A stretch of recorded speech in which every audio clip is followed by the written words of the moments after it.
네, 반갑습니다. 삐니아입니다. 자, 오늘은 사례로 풀어보는 중개 실무 이야기인데요. 토지 물건을 중개를 한다거나 할 때 중개 업력이 짧으신 분들이 아마 공동 중개를 하는 경우가 있을 거예요. 내가 매수자 입장에서 손님 컨택을 해서 매도 측, 그러니까 물건지에 있는 부동산과 공동 중개를 할 때 가끔씩 발생할 수 있는 부분이라서 제가 말씀을 드리는데요. 물론 아주 일부 사례일 수도 있지만 중개 업력이 짧으신 분들은 반드시 이 부분 좀 살펴보시고 꼼꼼히 좀 돌다리도 두들겨 보시라고 제가 좀 말씀을 드립니다. 자, 오늘 내용이 뭐냐면 매도인과 매도 측 부동산 간의 중개보수에 대한 인정작업이 서로 허용이 되어 있는 경우, 이런 경우입니다. 자, 나는 매수자 입장에서 손님을 컨택해서 상대방 물건지 부동산에 가서 매도인을 만나서 공동중개로 계약을 하는 이 상황이 되겠는데요. 자, 이미 매도인 중개업소와 매도인은 인정작업, 대두리작업, 즉 실제 매도인이 받아달라는 금액보다는 좀 더 높게 책정이 돼서 매수인의 부동산 그리고 매수자 측과 금액 딜이 이제 진행이 되는 겁니다. 자, 쉽게 말씀을 드리면, 자, 예를 하나 들어서 이게 토지라고 생각을 할게요. 2억짜리 토지가 있어요. 자, 여기는 매도인가요? 자, 여기가 중개업소가 있겠죠. 자, 매도인이 받고자 하는 금액은 중개업소에게 나는 이 2억을 꼭 받아야 되겠다라고 이제 의뢰를 한 셈이죠. 자, 이런데 해당 중개업소는 2억 6천에 내놓습니다. 예를 든 거예요. 예를 든 거. 자, 이렇게 홍보를 하게 됩니다. 자, 그러면 자, 이쪽에 매수 측 중개업소가 있겠죠. 자, 중개업소가 있고 또 매수인이 있을 겁니다. 그렇겠죠. 자, 이렇게 된 경우에 이미 이 부동산이 이쪽 측 상황을 알고 있다면야 뭐 제가 더 말씀드릴 게 없는데, 중개업력이 짧으신 분들은 이 상황들을 이미 모르고 있는 경우가 사실 굉장히 많죠. 무슨 얘기냐면, 자, 요 매수 측의 중개업소가 자, 이쪽 중개업소에게 얘기를 합니다. 우리 측 손님의 이런 물건을 찾는 사람이 있는데 혹시 물건이 있으세요? 라고 매도 측 중개업소에게 문의를 하겠죠. 문의를 했는데 마침 매도 측의 중개업소가 찾아보니 있더라 라고 얘기를 하는 거죠. 그런데 실제 매도인은 2억만 받아달라고 한 거고, 중개업소가 브리핑을 할 때는 2억 6천을 얘기를 한 거예요. 자, 이 2억 6천을 매수 쪽 중개업소가 2억 6천으로 알고 이제 매수인에게 브리핑을 한다는 얘기죠. 자, 다시 말해서 매수 측 중개업소도 해당 매매 금액이 2억 6천으로 알고 있는 경우가 많다는 얘기예요. 자, 이런 경우가 있을 수 있습니다. 특히나 비도심, 촌, 지방으로 갈수록 이럴 수가 있거든요. 터줏대감 중개업소라든지 뭐 다 그런 게 아니에요. 아주 일부를 말씀드리는 건데, 자, 이런 중개업소가 이미 그쪽 텃밭이 있다 보니까 매도인 분들하고 이제 이미 친분이 있습니다. 그죠? 그래서 이제 이쪽에서는 이렇게 얘기를 하죠. 내가 그러면 2억을 받아줄 테니까 내가 좀 더 받는 거는 내가 할게. 중개업소가 이렇게 하는 거죠. 한마디로 순가 중개인 거죠.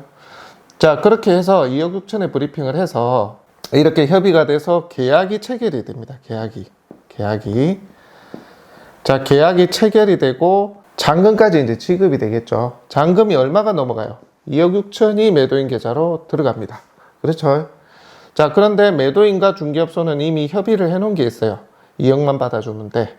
자, 그러면 이쪽에 매도 측 중개업소는 통상적으로 어떻게 얘기를 많이 하느냐 하면, 자, 네 2억 받아가고, 자, 6천은 내한테 줘. 대신에 내가 매도인 당신이 내야 될, 자, 이 뭐 양도소득세라든지 기타 세금, 부대 비용을 내가 다 내주겠다. 6천만 원에 6천을 받는 대신에 만 원을 다시 나한테 돌려주는 대신에 내가 양도세나 기타 공과금, 부대 비용을 모두 내가 납부를 하겠다. 나머지는 내 인정을 해줘. 이제 이렇게 협의가 되는 경우가 있거든요. 자, 이런 경우에는 실제 이제 이쪽 중개업소가 모르는 경우죠. 자, 모르게 되면, 자, 이렇게 해서 거래가 완료가 됐다라고 칩시다. 거래가 완료가 됐어요. 이제 끝이 난 거예요.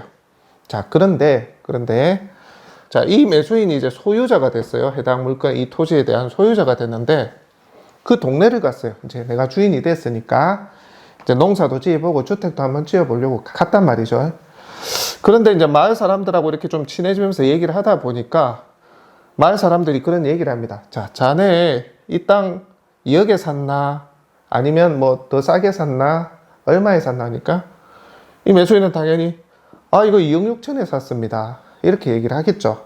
그러면 동네 사람이 뭘 할까요? 그 2억에 내놨나 보던데? 그 2억인 것 같던데? 저번에 뭐 동네 사람들 다 얘기하던데? 사람들 왔다 갔다 하면서 금액 얘기하는 게 이 금액이던데? 이렇게 얘기를 합니다. 자, 그러면 본인은 2억 6천에 샀어요. 그죠? 이제 본인이 의아해서 이제 알아보기 시작합니다.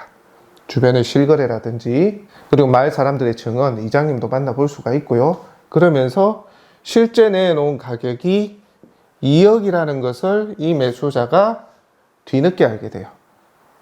자, 이러면 어떻게 될까요? 이 매수자가 이쪽 매도인하고 중개업소한테 가서 따질까요? 아니라는 거죠.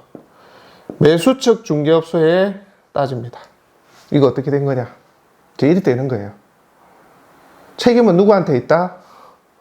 이 사람 책임지는 거예요. 매수 측 중개업소 아닙니까? 곤혹을 치르게 되어 있습니다.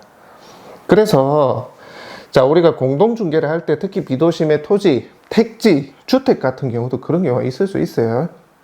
자, 내가 이쪽 중개업소와 잘 모른다. 서로 터놓고 거래를 할 수 있는 그런 신뢰관계가 형성되어 있지 않다면 자, 매수 쪽 중개업소 내가 공동중개를 할 때는 반드시 해당 물건지에 가서 그 주변의 마을 사람들이라든지 그런 분들에게 물어보셔야 됩니다. 시세를. 실제 내놓은 금액이 그 금액이 맞는지 반드시 물어보셔야 돼요. 만약에 이 부분이 불거지게 되면 결국 이득은 매도 측 중개업소가 보고 곤혹은 나만 치르게 돼 있어요. 그러니까 이게 정말 순가 중개의 문제점입니다. 문제점. 물론 일부겠지만 이런 경우가 있거든요. 아직 비도심으로 가면 갈수록. 그래서 이 중개업에서는 정말 개선돼야 될 부분입니다. 대부분 보면 내가 세금을 다 내줄게 하면서 나머지 돈 돌려줘. 더 받은 거 일이 나옵니다. 그래서 이런 부분은 매수 측에서 중개업소가 반드시 해당 지역의 물건지에 가서 주변 사람들에게 가격을 물어서 내가 곤란한 상황을 겪지 않을 수 있도록 하셔야 됩니다. 아시겠죠? 그리고 이렇게 인증 작업을 해가지고 매수인이 모르게끔 중개 수수료를 이렇게 크게 편취를 하시면 안 됩니다. 큰일 나요. 그래서 진짜 내가 법정 보수받아 좀 더 받아야 된다 하면 매도인한테 잘 협의를 해서 합리적인 선에서 예를 들어서 내가 뭐 이렇게 많은 안내를 하고 했으니까 조금만 더 인정을 해달라 해가지고 정상적으로 매수인이 알고 있는 금액으로 거래를 시키고 오픈시켜서 거기에서 수수료를 조금 더 받을 수 있도록 이렇게 협약을 해야지 매수인이 모르게끔 작업을 해서 매도인이 실제 받아가는 금액은 그게 아니고 나머지 이렇게 편취하는 것은 사기입니다. 사기. 그래서 이거는 절대 중개업을 배우시는 여러분들도 이 부분 주의하시고요. 자기 오주머니를 생각하지 마세요. 이렇게 하면 큰일 납니다. 그래서 정말 FM대로 가셔야지 AM대로 가시면 안 돼요. 본인은 등만 보고 이 공동업 하면 이 보세요. 이 중개업소 어찌 되겠습니까? 본인이 단독 한다 치더라도 나중에 이 매수인이 알면 어떻게 되겠어요? 그러니까 정말 조심하셔야 돼요. 비밀은 없어요. 결국은 나중에 알게 되고 밝혀집니다. 그러니까 순가중개, 인정작업 이런 거 그냥 생각 자체를 하지 마십시오. 조금 실비 형태로 좀 더 달라고 매도인하고 해당 중개업소 측하고 이렇게 협의를 하셔야지. 아시겠죠? 실제 이런 경우가 비도심에 갈수록 왕왕 있을 수 있어요. 이제 이런 경우를 제가 주변에서 가끔씩 보게 되니까 이 매수인한테는 이제 못할 짓이 되는 거라. 그래서 저희는 웬만하면 공동중개도 잘 안 하려고 해요.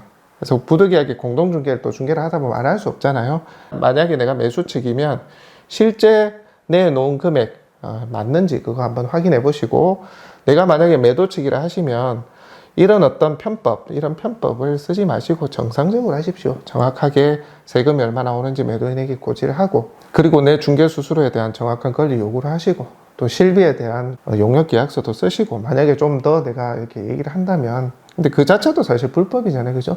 보통 뭐 몇십만 원, 10만 원, 20만 원 정말 너무 작은 금액 같으면 서로 협의를 해서 충분히 상호 이해가 될 수 있는 범위 내에서 그렇게 요청을 할 수는 있지만 너무 과도하게 무리하게 그렇게 인증 작업을 하는 건 안 맞습니다.